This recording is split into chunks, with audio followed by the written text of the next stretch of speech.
বাংলাদেশ মুক্তিযোদ্ধা সংসদ কল্যাণ উপভাষণ এবং জাতীয় শ্রমিক লীগ কেন্দ্রীয় কমিটি কার্যকরী সভাপতি বীর মুক্তিযোদ্ধা মোহাম্মদ আলাউদ্দিন মিয়া। বিসমিল্লাহির রহমানির রহিম। আমি মূলত কোনো বক্তব্য রাখবো না, কারণ আমরা সবাই ক্ষুধার্ত।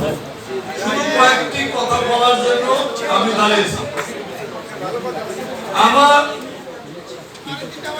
এই কোর্টের রায়ের পরের দিন থেকে মানসিকভাবে আমি অত্যন্ত পরিদস্ত। আমার রক্তক্ষরণ হয়েছে। আমি যেন কোনোভাবেই স্বাভাবিকভাবে এটা মেনে নিতে পারছি না। তারপরেও আমি মনে করি জাতির পিতা বঙ্গবন্ধুর ডাকে সাড়া দিয়ে আমরা স্বাধীনতা যুদ্ধে অংশগ্রহণ করেছিলাম এবং ৩০ লক্ষ শহীদের ২.৫ লক্ষ মা বোনের সমরভাবে বিনিময় করে পেয়েছি স্বাধীনতা।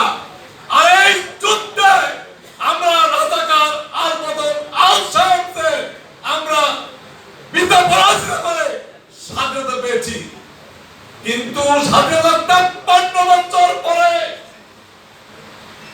যে মুক্তিযুদ্ধের কারণে আজকে এই বাংলার স্বাধীনতা এবং এই সকল শিক্ষা প্রতিষ্ঠান গড়ে উঠেছে, সেই রাজ্যের অহংকার ঢাকা বিশ্ববিদ্যালয়ে গভীর একটা ছাত্র যখন বলে তুমি কে আমি কে, রাজাকার রাজাকার, আমরা কারা আমরা পরিষ্কার করতে চাই।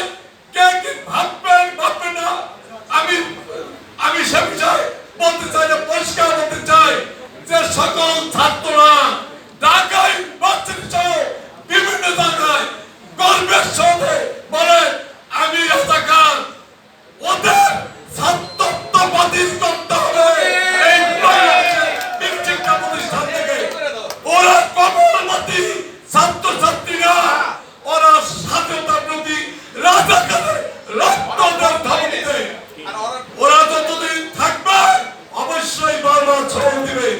তবে আজকে প্রধানমন্ত্রী মাননীয় প্রধানমন্ত্রী শেখ হাসিনা বঙ্গবন্ধুর রক্তদান ধমনীতে যিনি মুক্তিযোদ্ধাদের অনেক কিছু করেছেন, সম্মান দিয়েছেন, আমাদেরকে সম্মানজনক ভাতা দিয়েছেন, মৃত্যুর পরে আমাদের গার্ড অবরোধ দিয়ে আমাদের শেষ বিদায় জানান দিয়ে শুরু করে অনেক কিছু পেয়েছি।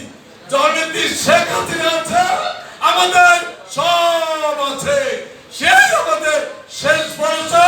আর তার সরকার বিশ্বাস করি মুক্তিযোদ্ধারা অসম্মানিত হতে পারে এমন কোন কাজ এই সরকার করবেন না। আর এই কোটা সংক্রান্ত যাবতীয় বিষয় আজকের প্রধান অতিথি বক্তব্য রাখবে।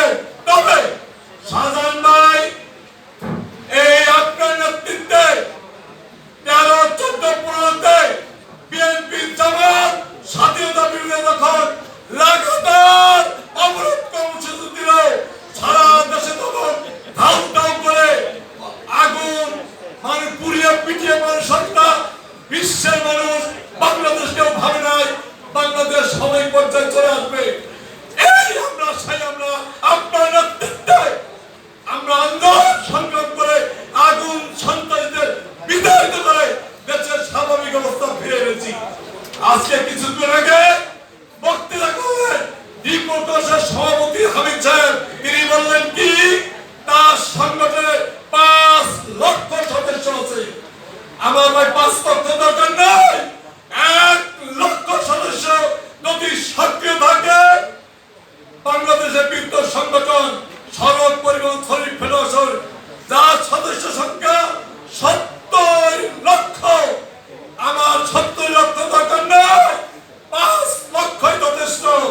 গার্মেন্টস শ্রমিকদের প্রায় ৪০-৫০ লক্ষ সদস্য, আমার ৪০-৫০ লক্ষ দরকার নাই, ২ লক্ষ সদস্য যথেষ্ট। আর এই আমরা মুক্তিযোদ্ধা, আমরা যদি রাজপথে নামি তাহলে কোথায় যাবে এই স্বাধীনতা বিরোধী এই অস্তিত্ব? এই বাংলাদেশে থাকবে না, রাজাকারদের থাকবে না। যেভাবে অগ্নিসংযোগ করেছে, নাশকতা করেছে, গোটা বিশ্বের কাছে আমরা মাথা নত হয়ে গেছে, আমাদের সম্মান মান কিছু রাখে নাই। কোনোভাবেই এদের অস্তিত্ব আমরা মানতে পারি না। আসুন আমরা আপনার নেতৃত্বে আবার রাজপথে নামবো এবং ওদের বিদায়িত করে আমরা ঘরে ফেলবো। তবে একটা বিষয় ভাই, আজকে অনুষ্ঠানে কিন্তু লোকে লোকাল নিয়ে গেছেন। এর আগে মন্ত্রী মহোদয়ের কনফারেন্স রুমে একটি সভা লেগেছিলেন, সেখানে পরিপূর্ণ ছিল। কিন্তু যখন আমরা পরের দিন মানব বন্ধন কর্মসূচি দিলাম, সেখানে কিন্তু অনেকেই উপস্থিত ছিলেন না। আগামীতেও আপনারা যদি এখনো ঘরে বসে থাকেন, রাজপথে নামবেন, আপনার আমার অস্তিত্ব থাকবে না। আপনারা আগামীতে আমাদের শ্রমিক কর্মচারী পেশাজীবী সংগঠনের পক্ষ থেকে যে সকল কর্মসূচি দিবেন, সেই কর্মসূচিতে আপনারা সবাই